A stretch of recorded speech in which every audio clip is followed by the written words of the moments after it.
Hello student, स्वागत है आप सबका इस क्लास में जिसका आपको पढ़ाने जा रहे हैं हम क्लास 5 की गणित ज्ञान की वर्क बुक जो कि हिंदी मीडियम की है और इंग्लिश मीडियम की वर्क बुक भी चल रही है जो लगभग खत्म होने के कगार पर है। वो हमने लगभग पढ़ा दिए, थोड़े चैप्टर उसके और बचे हैं, वो भी पढ़ जाएंगे। और ये है हिंदी मीडियम की बुक और इंग्लिश मीडियम दोनों ही चल रही है। तो अब ये हिंदी मीडियम जो बुक अब आपको पढ़ा रहे हैं वो शुरू कर रहे हैं डे 32 से, यानी इससे पिछले के जो दिन है यानी 31 तक वो रिवीजन एक्सरसाइज है, यानी क्लास 4 की जो आपने गणित पढ़ा होगा उसकी रिवीजन एक्सरसाइज है, उनको हमने छोड़वा दिया है। तो इसमें चैप्टर शुरू करते हैं संख्या से। ठीक है, यानी डे 32 से, जो कि आपका क्लास 5 का जो गणित जहाँ से शुरू होता है वहां से संख्या से हम पढ़ाना शुरू करते हैं। रिवीजन एक्सरसाइज को हमने छोड़ दिया है। पहला क्वेश्चन है कि 10,000, हजार, सैकड़ा, दहाई तथा इकाई गिनकर संख्याओं को अंकों में और शब्दों में दोनों में लिखना है। यहाँ पर लिखना है अंकों में और यहाँ लिखना है शब्दों में। तो देखो, 10,000 का मतलब होता है ऐसी संख्या जो 10 की पहाड़ी में आती होगी, वो 10,000 कही जाएगी।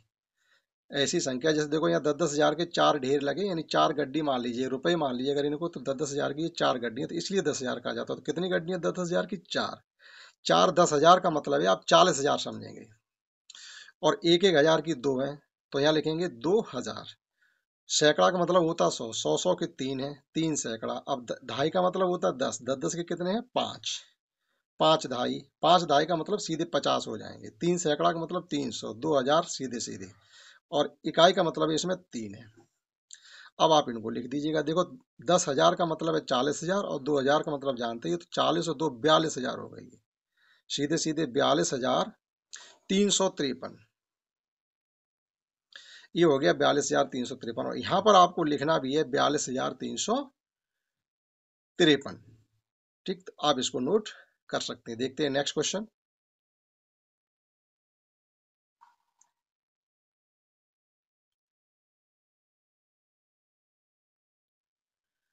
सेम में नेक्स्ट है। देखो, 10-10 हजार के दो हैं, तो दो 10,000 यानी 20,000 हो गए। एक एक हजार के चार हैं, तो 4,000 हो गए। 100 के इसमें कोई ढेर नहीं है, तो इसमें आप लिखेंगे जीरो।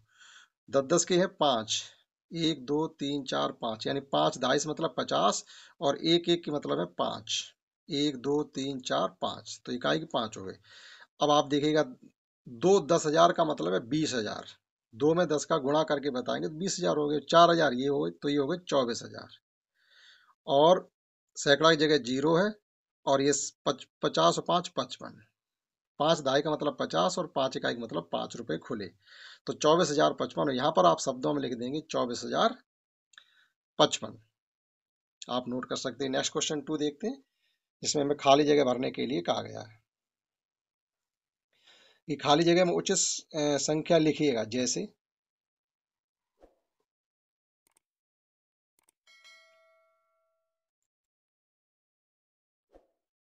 यहाँ पे लिखा हुआ है 73,842, और ये सब इसमें भरना है हमको। तो 10,000 का मतलब है कि ऐसी संख्या लिखनी है जो 10 के पहाड़े में आती है। 73,000 में से आप ले लेंगे सात, यानी सात 10,000 का मतलब 70,000 हो गए। और ऊपर बचे 3,000, तो इसमें भर देंगे 3,000।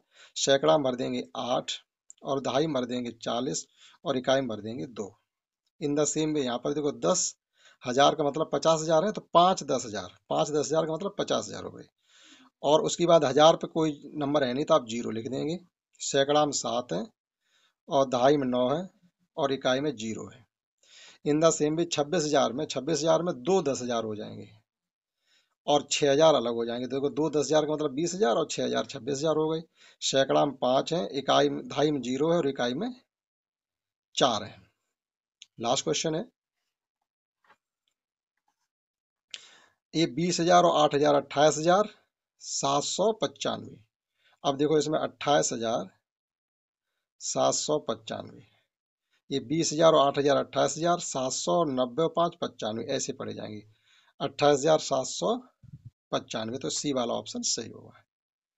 देखते हैं नेक्स्ट 33 डे की क्लास। 33वें दिन की क्लास है, संख्या चैप्टर है इसका। दी गई संख्याओं को उचित जगह अल्प विराम लगाकर, यानी आपको विराम का प्रयोग करते हुए लिखना है। 99,047। तो विराम लगाने का मतलब ये होता है, आप उस चीज को भी समझ लीजिएगा। जैसे मैंने कोई संख्या लिख दी है पर, ये संख्या लिख दी। अब इसमें ब्राम लगाना है, तो ब्राम लगाने के बाद अल्प ब्राम का मतलब होता है पहले 3 अंक छोड़िएगा, अब दो दो छोड़ते जाइए आप जितने भी हो। तो ये सैकड़ा, ये हजार, ये लाख, फिर करोड़, फिर अरब, फिर खरब, इस प्रकार से चलते रहेंगे। तो ये लाख का हो गया 99,86,868। तो ये अल्प विराम लगाना कहा जाता है। देखते हैं, तो ये 99,000 है, तो यहाँ लिखेंगे 99,000, विराम लगा दिया। और 47 लिखा हुआ है, सैकड़ा का जीरो है, 47। यहाँ सैकड़ा का स्थान जीरो है, इसमें सैकड़ा कहा नहीं गया, तो आपको जीरो लिखना पड़ेगा। 95,019, तो इसी प्रकार से 95,000 कोमा लगाएंगे और 19 खाली ना लिख करके 019 लिखेंगे। 5,90,00,000, देखो 5,90,00,000, उसके बाद हजार का कॉलम आएगा। 5,90,00,000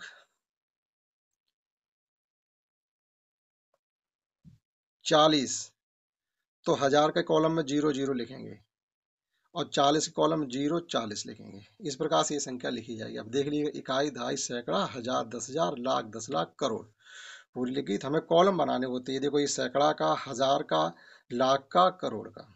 तो इसमें तीन, पहले 3 छोड़ के फिर कॉमा लगाते, फिर 2 2 के बाद कॉमा लगते रहते हैं। 83,00,000, तो हमने लिख दिए 83,00,000, कॉमा लग गया। अब हजार की गिनती का आएगा, तो इसमें देखो 20,000, तो हमने लिख दिए 20, कॉमा लगा दिया, 20,000 लिख गया। और फिर लिखा हुआ 30, तो यहाँ पर 0 30 लिखेंगे, क्योंकि इसमें तीन, इस घर में 3 अंक होते हैं। और अगर आप ऐसे नहीं लिख पा रहे, तो फिर आपके पास एक दूसरा तरीका ये है कि आप कैसे लिखेंगे। जैसे हमसे कहा गया है 83,00,000 लिखने के लिए, तो हमने लिखा 83,00,000, इकाई, दहाई, सैकड़ा, हजार, 10,000, लाख, 10,00,000, 83,00,000। फिर हमसे कहा गया 20,000, तो हमने लिख दिया 20,000। फिर हमसे लिखा गया 30। अब इन सबको जोड़ दीजिए आप, तो वही आएगा जो हमने आपको लिखवाया, 83,20,030। फिर एक तरीका ये लिखने का है। अब देखो 7 करोड़, ये करोड़ का कॉलम हो गया। अब लाख के कॉलम में आएंगे 6,00,000, यानी 0 6, 6,00,000, 7,000, यानी 07,000, और 5, 0 0 5। इस प्रकार से देखिएगा, सैकड़ा का, हजार का, लाख का, करोड़ का, दो दो कॉलम होने चाहिए। आप 07 यहाँ भी लिख सकते थे, कोई जरूरत नहीं है, लेकिन आपको यहाँ 06 या 07 लिखने पड़ेंगे। तो इकाई, दहाई, सैकड़ा, हजार, 10,000, लाख, 10,00,000, करोड़, तो इस प्रकार से ये भर जाते हैं। नेक्स्ट क्वेश्चन है, नीचे लिखी संख्याओं को संक्षेप में लिखना है। देखो, इन्होंने विस्तार रूप में लिखा हुआ, समझ के लिखना है।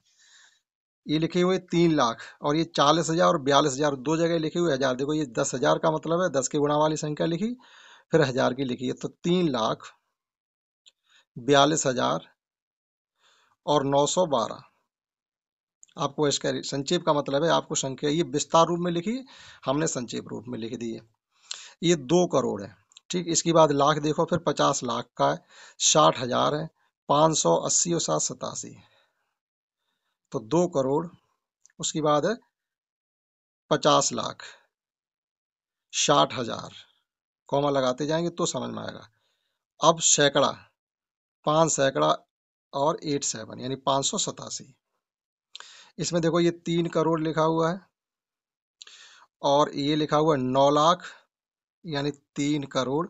9,00,000 को 0 9 लिखेंगे, अब हजार में आ जाएगा। 70,000 ये है और 6,000 ये है, तो 76,000। अब सैकड़ा में आ जाएगी 800, 40 और 3 43, 843, ऐसे करके लिख देंगे।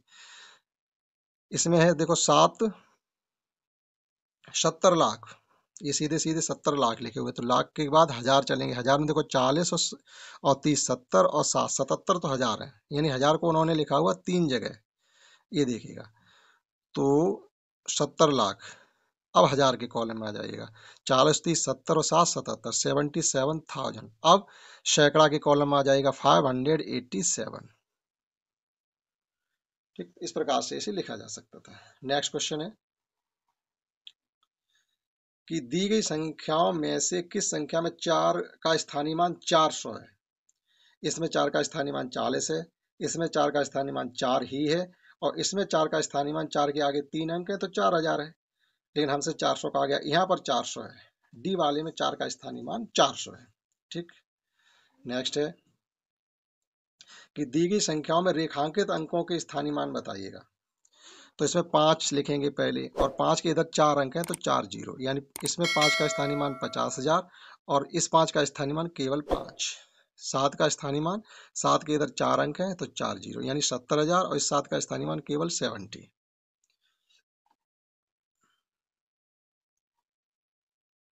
लास्ट क्वेश्चन है इस सेशन का कि मैं कौन हूं, ये कहा जा रहा है कि मैं कौन हूं, बताओ। कि मैं 4 अंक की एक संख्या हूं, ठीक। मेरे चारों अंक समान है, चलो ये भी ठीक। अब मेरे चारों अंकों का योगफल सतत वो 28 है, तो फिर बताओ मैं कौन सी संख्या हूँ। तो फिर आप होंगे 7 7 7 7। देखो सभी अंक समान हैं, और सभी अंकों का योगफल कितना हो रहा है, 7 7 14, 7 21, 7 28। इसका मतलब मैं 7,777 हूँ। तो इस क्लास में हमने आपको डे 32 और 33 की क्लास को कराया हूँ। आशा करता है आपने समझ पाई होगी। That's all. जय हिंद, जय भारत।